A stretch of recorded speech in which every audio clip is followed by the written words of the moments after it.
American independence is a famous speech delivered by Samuel Adams from the steps of the State House in Philadelphia, the meeting place of the Continental Congress.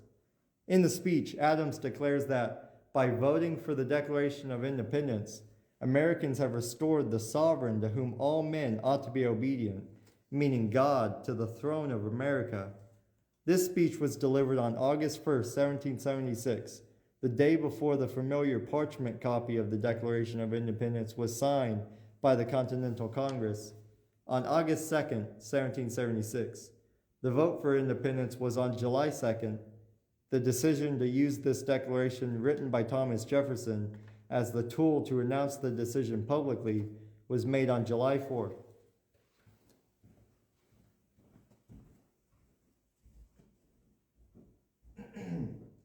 Countrymen and brethren, I would gladly have declined an honor to which I find myself unequal. I have not the calmness and impartiality which the infinite importance of this occasion demands. I will not deny the charge of my enemies, that resentment for the accumulated injuries of our country and an ardor for her glory, rising to enthusiasm, may deprive me of that accuracy of judgment and expression which men of cooler passions may possess. Let me beseech you to hear me with caution, to examine without prejudice, and to correct the mistakes into which I may be hurried by my zeal. Truth loves an appeal to the common sense of mankind. Your unperverted understandings can best determine, on subjects of a practical nature, the positions and plans which are said to be above all comprehension of the multitude, may be always suspected to be visionary and fruitless. He who made all men hath made the truths necessary to human happiness obvious to all. Our forefathers threw off the yoke of popery in religion. For you is reserved the honor of leveling the popery of politics. They opened the Bible to all and maintained the capacity of every man to judge for himself in religion. Are we sufficient for the comprehension of the sublimest spiritual truths, and unequal to material and temporal ones? Heaven hath trusted us with the management of things for eternity, and man denies us ability to judge of the present, or to know from our feelings the experience that will make us happy. You can discern, they say, objects distant and remote, but cannot perceive those within your grasp. Let us have the distribution of present goods, and cut out and manage as you please the interest of futurity. This day I trust the reign of political Protestantism will commence. We have explored the temple of royalty and found that the idol we have bowed down to has eyes which see not, ears that hear not our prayers, and a heart like the nether millstone. We have this day restored the sovereign, to whom alone men ought to be obedient. He reigns in heaven, and with a propitious eye beholds his subjects, assuming that freedom of thought and dignity of self-direction which he bestowed on them. From the rising and setting of the sun may his kingdom come. Having been a slave to the influence of opinions early acquired, and distinctions generally received, I am ever inclined not to despise, but pity those who are yet in darkness. But to the eye of reason, what can be more clear than that all men have an equal right to happiness? Nature made no other distinction than that, or higher or lower degrees of power of mind and body. But what mysterious distributions of character has the craft of statesmen more fatal than priestcraft introduced? According to their doctrine, the offspring of perhaps the lewd embraces of a successful invader shall, from generation to generation, arrogate the right of lavishing on their pleasures a proportion of the fruits of the earth, more than sufficient to supply the wants of thousands of their fellow creatures, claim authority to manage them like beasts of burden, and without superior industry, capacity, or virtue, nay, though disgraceful to humanity by their ignorance, intemperance, and brutality, shall be deemed best calculated to frame laws and to consult for the welfare of society. Were the talents and virtues which heaven has bestowed on men given merely to make them more obedient drudges, to be sacrificed to the follies and ambitions of a few? Or were not the noble gifts so equally dispensed with a divine purpose and law that they should, as nearly as possible, be equally exerted, and the blessings of providence be equally enjoyed by all? Away then, with those absurd systems which, to gratify the pride of a few, debase the greatest part of our species below the order of men. What an affront to the King of the universe, to maintain that the happiness of a monster, sunk in debauchery and spreading desolation and murder among men, of a Caligula, a Nero, or a Charles, is more precious in his sight than that of millions of his suppliant creatures, who do justice, love mercy, and walk humbly with their God? No, in the judgment of heaven there is no other superiority among men than a superiority in wisdom and virtue. And can we have a safer model in forming ours? The deity then has not given any order or family of men authority over others. And if any men have given it, they only could give it for themselves. Our forefathers, 'tis said, consented to be subject to the laws of Great Britain. I will not at present dispute it, nor mark out the limits and conditions of their submission. But will it be denied that they contracted to pay obedience and to be under the control of Great Britain? Because it appeared to them most beneficial in their then present circumstances and situations. We, my countrymen, have the same right to consult and provide for our happiness, which they had to promote theirs. If they had a view to posterity in their contracts, it must have been to advance the felicity of their descendants. If they erred in their expectations and prospects, we can never be condemned for a conduct which they would have recommended had they foreseen our present condition.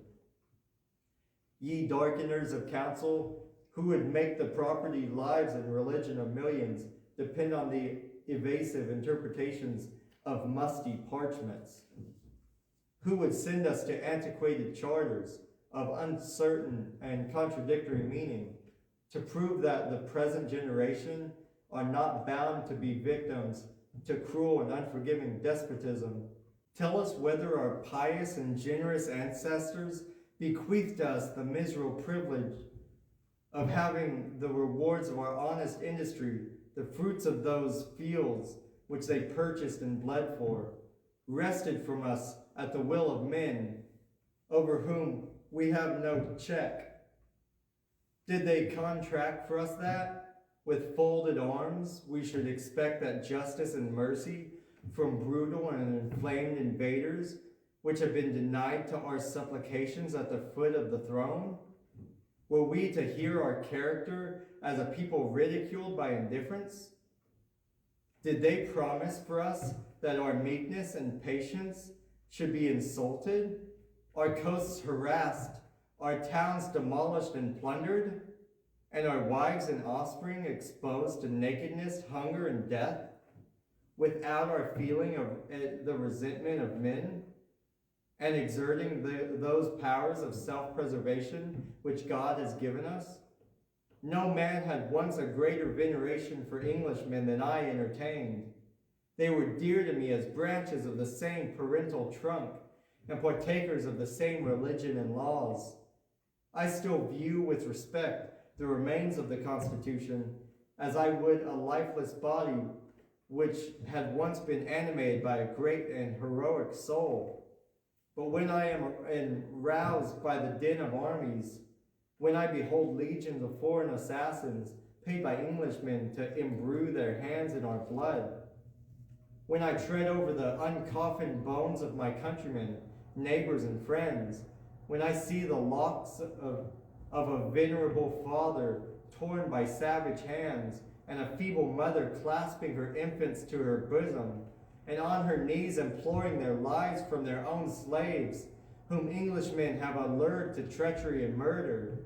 When I behold my country, once the seat of industry, peace, and plenty, changed by Englishmen to a theater of blood and misery, heaven forgive me if I cannot root out those passions which it has implanted in my bosom, and detest submission to a people who have either ceased to be human or have not virtue enough to feel their own wretchedness and servitude. Men who content themselves with the semblance of truth and the display of words talk much of our obligations to Great Britain for protection. Had she a single eye to our advantage? A nation of shopkeepers are very seldom so disinterested. Let us not be so amused with words. The extension of her commerce was her object.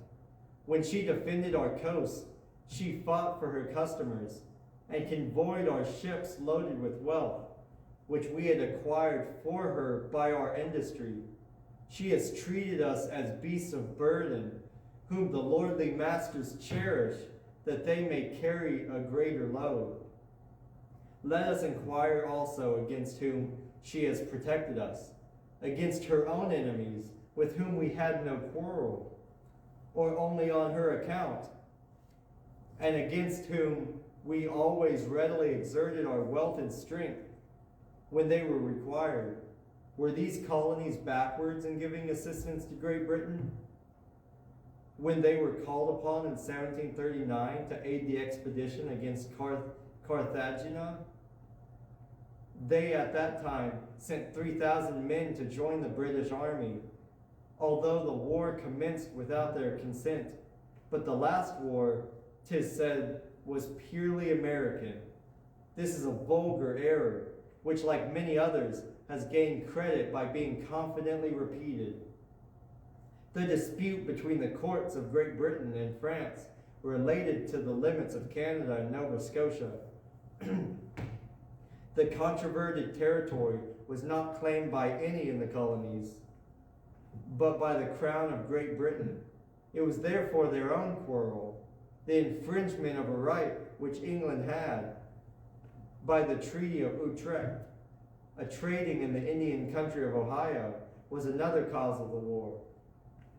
The French seized large quantities of British manufactures and took possession of a fort which a company of British merchants and factors had erected for the security of their commerce. The war was therefore waged in defense of lands claimed by the Crown and for the protection of British property. The French at that time had no quarrel with America and, as appears by letters sent from their commander-in-chief to some of the colonies, wished to remain in peace with us. The part, therefore, which we then took and the miseries to which we exposed ourselves ought to be charged to our affection for Britain.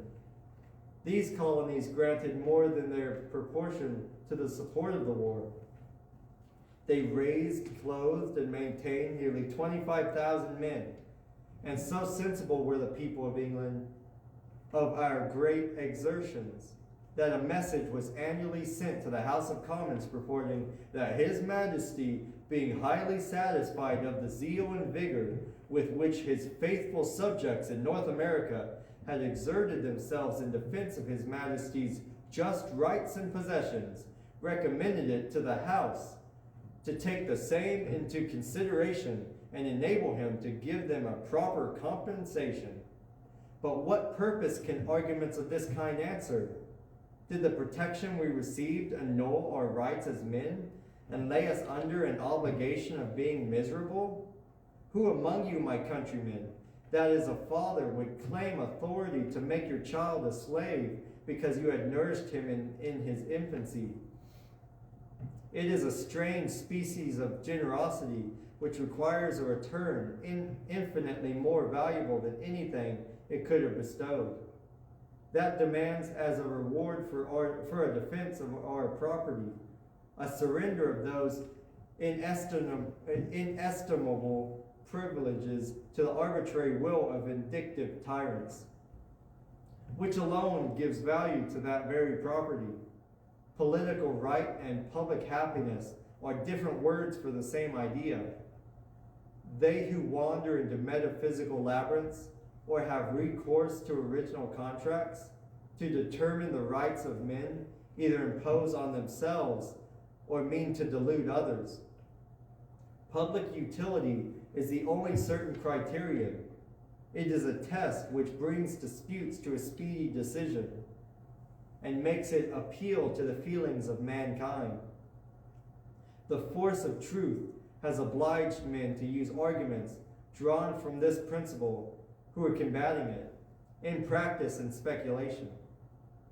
The advocates for a despotic government and non-resistant to the magistrate employ reasons in favor of their systems drawn from a consideration of their tendency to promote public happiness. The author of nature directs all his operations to the production of the greatest good, and has made human virtue to consist in a disposition and conduct which tend to the common felicity of his creatures, and abridgment of the natural freedom of man by the institution of political societies is vindicable only on this foot. How absurd, then, is it to draw arguments from the nature of civil society for the annihilation of those very ends which society was intended to procure. Men associate for their mutual advantage, hence the good and happiness of the members, that is, the majority of the members of any state, is the great standard by which everything relating to that state must finally be determined. And though it may be supposed that a body of people may be bound by a voluntary resignation, which they have been so infatuated as to make, of all their interests to a single person or to a few, it can never be conceived that the resignation is obligatory to their posterity, because it is manifestly contrary to the good of the whole that it should be so. These are the sentiments of the wisest and most virtuous champions of freedom. Attend to a portion on this subject from a book in our defense, written, I had almost said, by the pen of inspiration. I lay no stress, says he, on charters.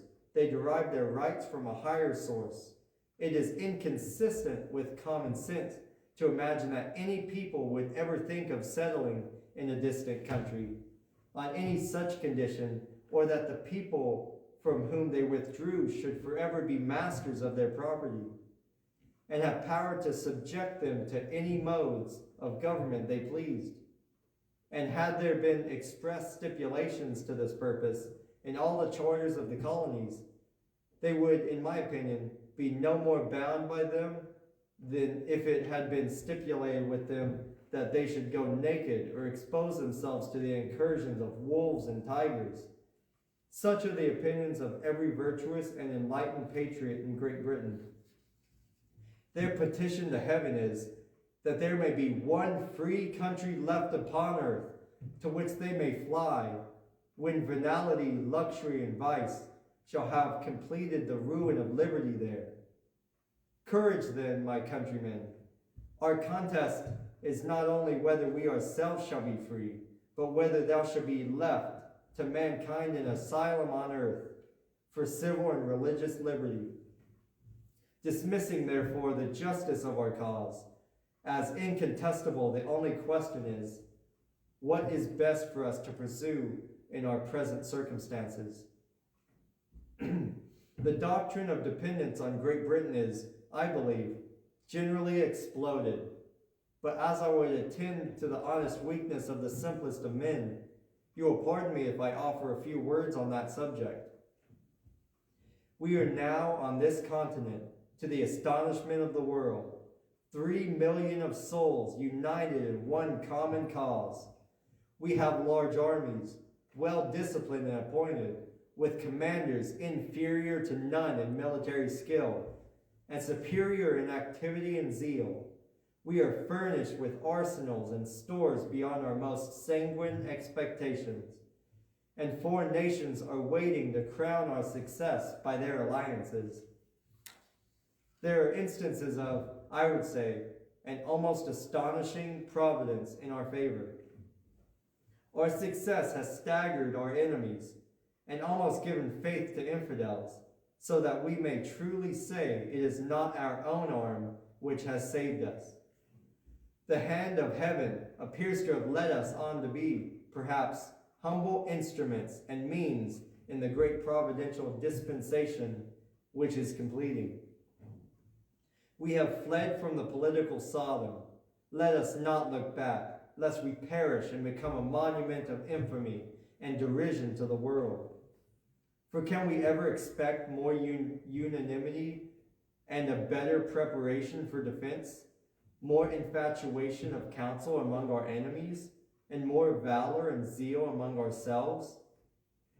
The same force and resistance which is sufficient to procure us our liberties will secure us a glorious independence and support us in the dignity of free imperial states. We cannot suppose that our opposition has made a corrupt and dissipated nation more friendly to America, or created in them a greater respect for the rights of mankind. We can therefore expect a restoration and establishment of our privileges, and a compensation for the injuries we have received from their wants of power, from their fears, and not from their virtues. The unanimity and valor which will effect an honorable peace can render a future contest for our liberties unnecessary. He who has strength to chain down the wolf is a madman if he lets him loose without drawing his teeth and paring his nails. From the day on which an accommodation takes place between England and America, on any other terms than as independent states, I shall date the ruin of this country. A politic minister will study to lure us into security by granting us the full extent of our petitions. The warm sunshine of influence would melt down the virtue, which the violence of the storm rendered more firm and unyielding. In a state of tranquility, wealth, and luxury, our descendants would forget the arts of war and the noble activity of zeal which made their ancestors invincible. Every art of corruption would be employed to loosen the bond of union, which renders our assistance formidable. When the spirit of liberty, which now animates our hearts and gives success to our arms, is extinct, our numbers will accelerate our ruin and render us easier victims to tyranny. Ye abandoned minions of an infatuated ministry, if peradventure any should yet remain among us, remember that a Warren and Montgomery are numbered among the dead. Contemplate the mangled bodies of our countrymen, and then say, what should be the reward of our such sacrifices? Bid us and our posterity bow the knee, supplicate the friendship, and plow and sow and reap, to glut the avarice of the men who have yet let loose on us, the dogs of war to riot in our blood, and hunt us from the face of the earth. If we love wealth better than liberty, the tranquility of servitude than the animating contest of freedom, go from us in peace. We ask not your counsels or arms. Crouch down and lick the hands that feed you. May your chains set lightly upon you, and may posterity forget that ye were our countrymen. To unite the supremacy of Great Britain and the liberty of America is utterly impossible. So vast a continent and such a distance from the seat of empire will every day grow more unimaginable.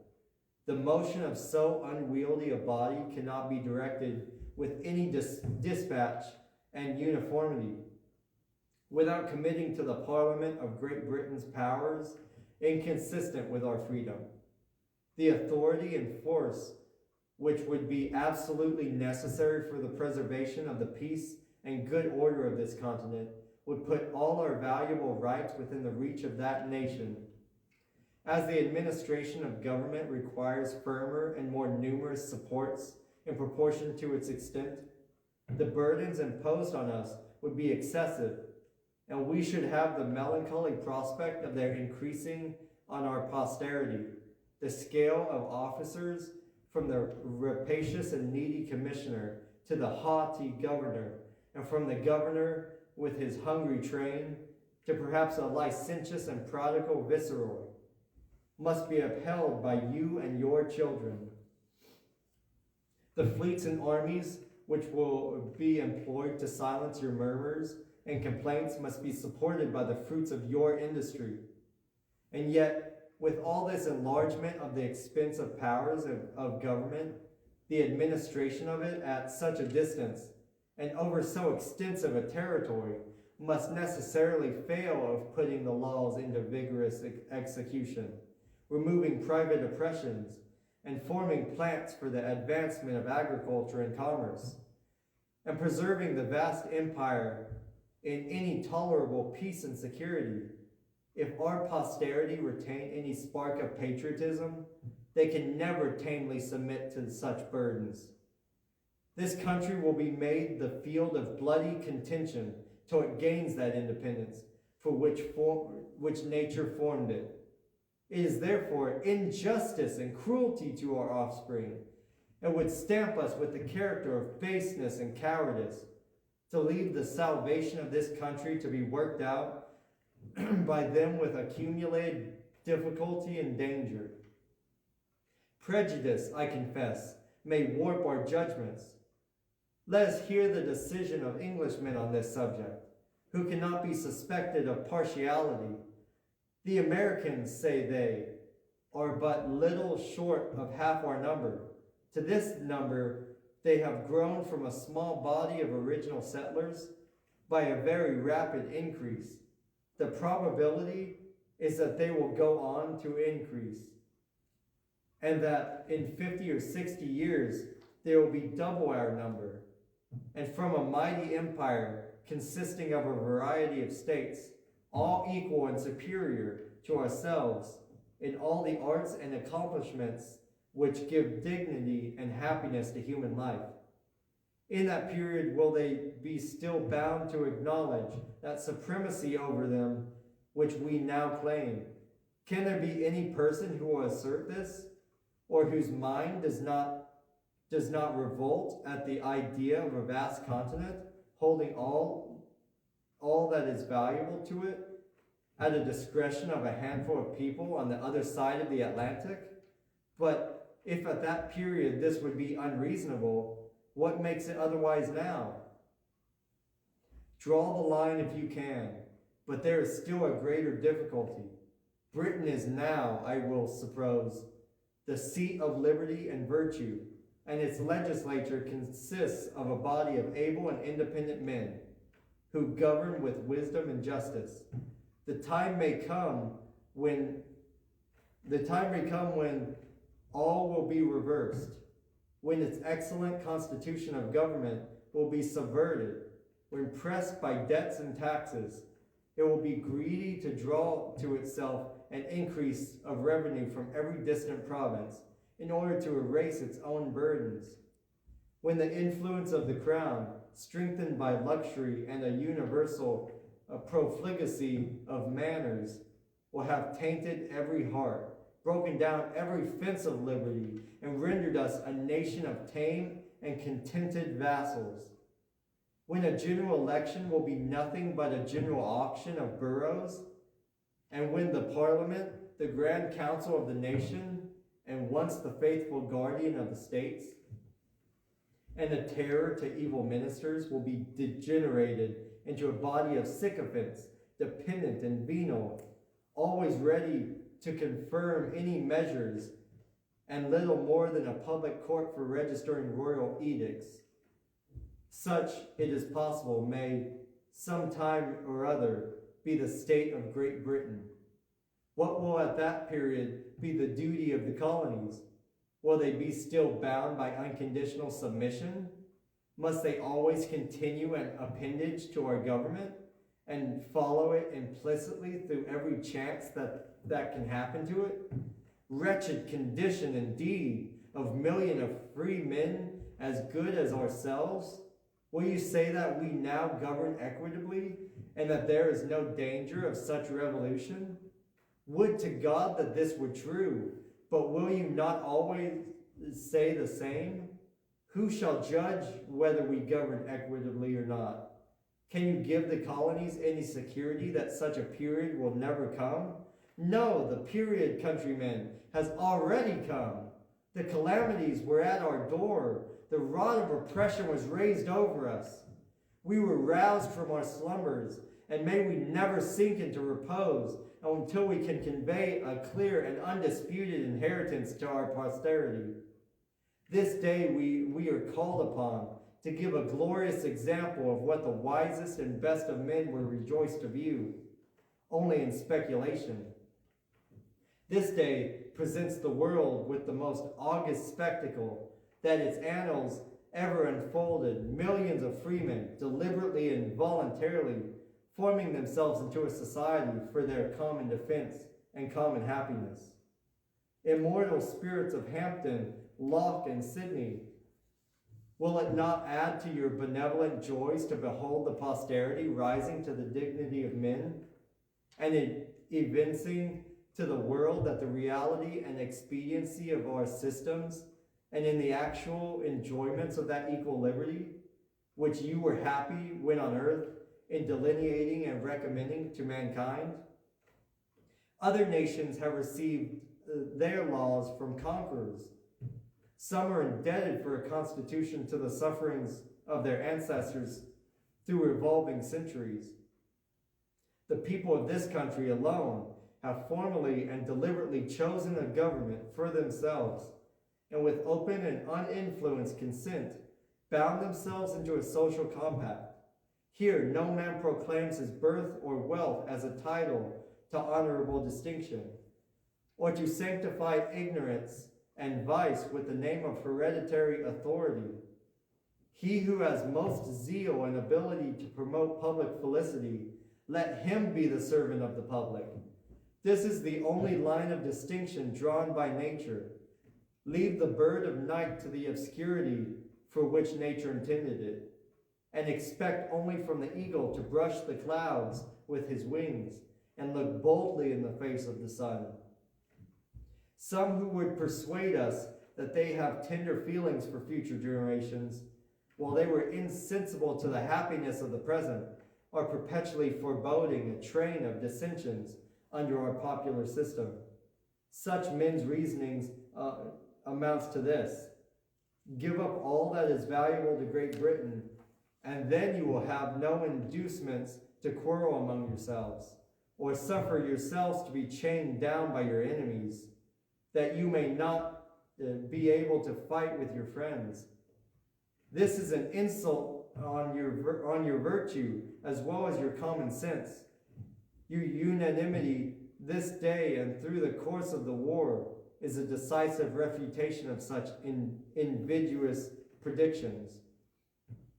Our enemies have already had evidence that our present Constitution contains in it the justice and ardor of freedom, and the wisdom and vigor of the most absolute system.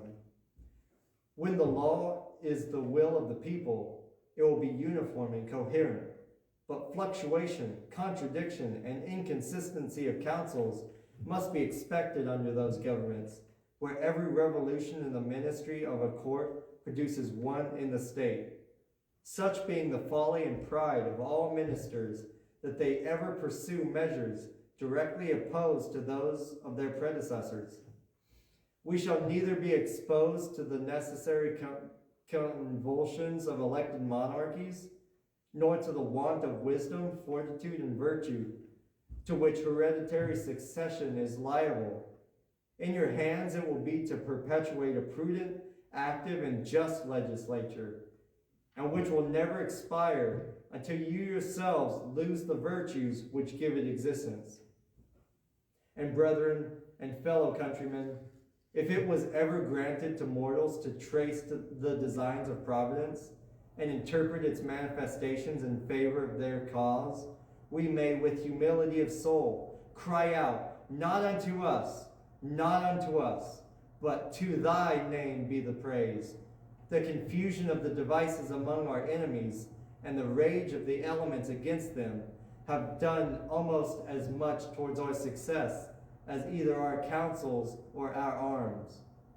The time at which this attempt on our liberties was made, when we were ripened into maturity, had acquired a knowledge of war, and were free from the incursions of enemies in this country, the gradual advances of our oppressors enabling us to prepare for our defense, the unusual fertility of our lands and clemency of the seasons, the success which at first attended our feeble arms, producing unanimity among our friends, and reducing our internal foes to acquiescence. These are all strong and palpable marks of assurances that Providence is yet gracious unto Zion, that it will turn away from captivity of Jacob. Our glorious reformers, when they broke through the fetters of superstition, effected more than could be expected from an age so darkened. But they left much to be done by their posterity.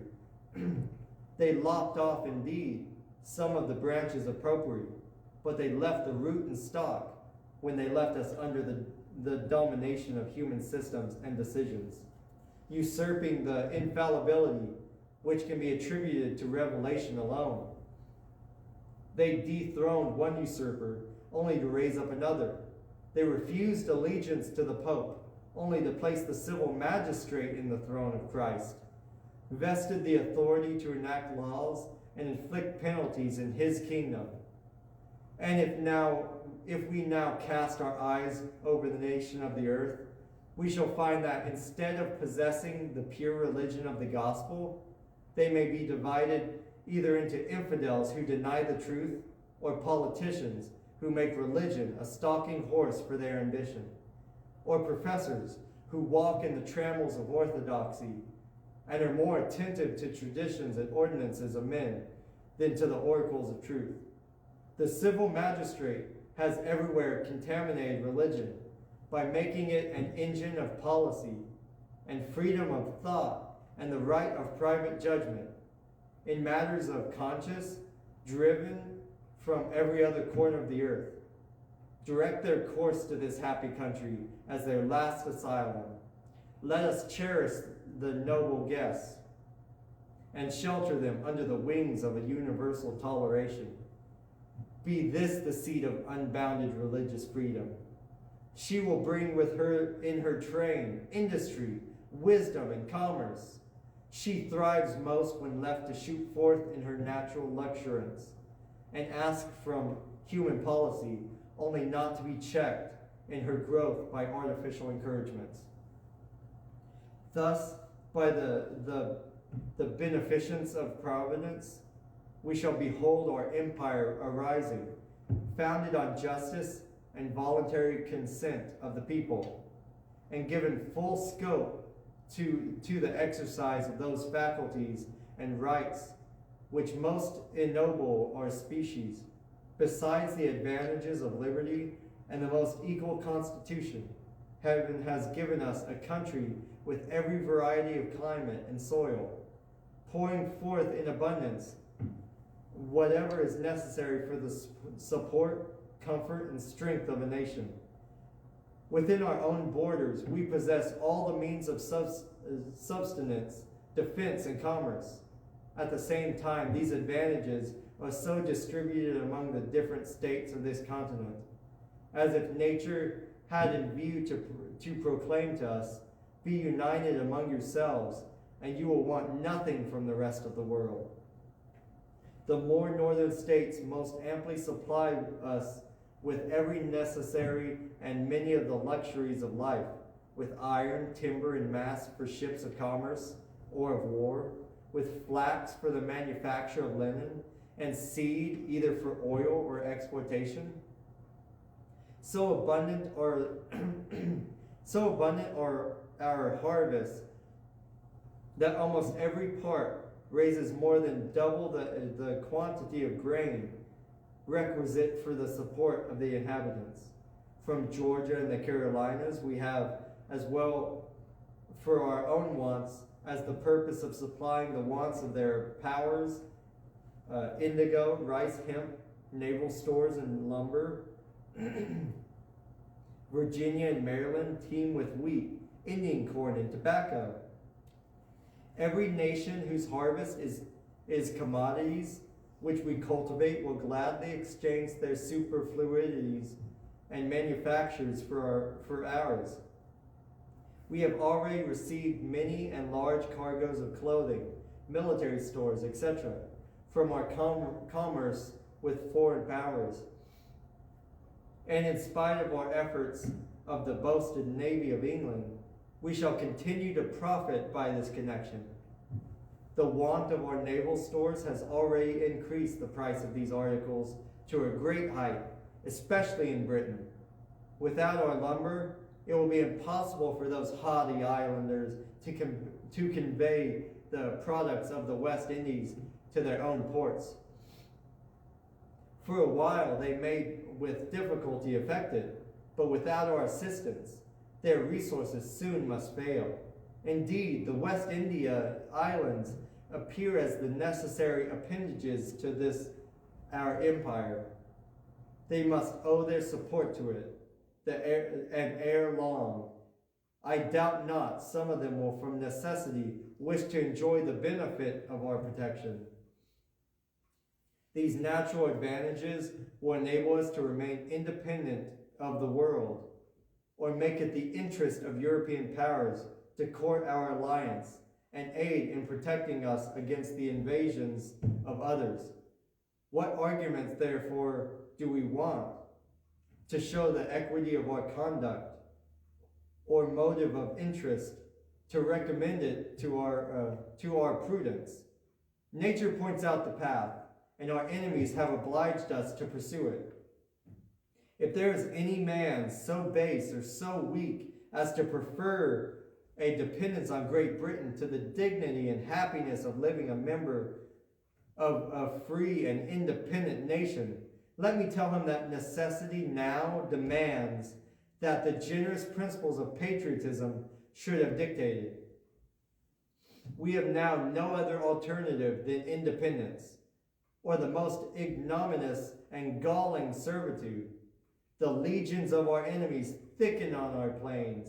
Desolation and death mark their bloody career, whilst the mangled corpses of our countrymen seem to cry out to us as a voice from heaven. Will you permit our posterity to groan from the galling chains of our murderers? Has our blood been expanded in vain?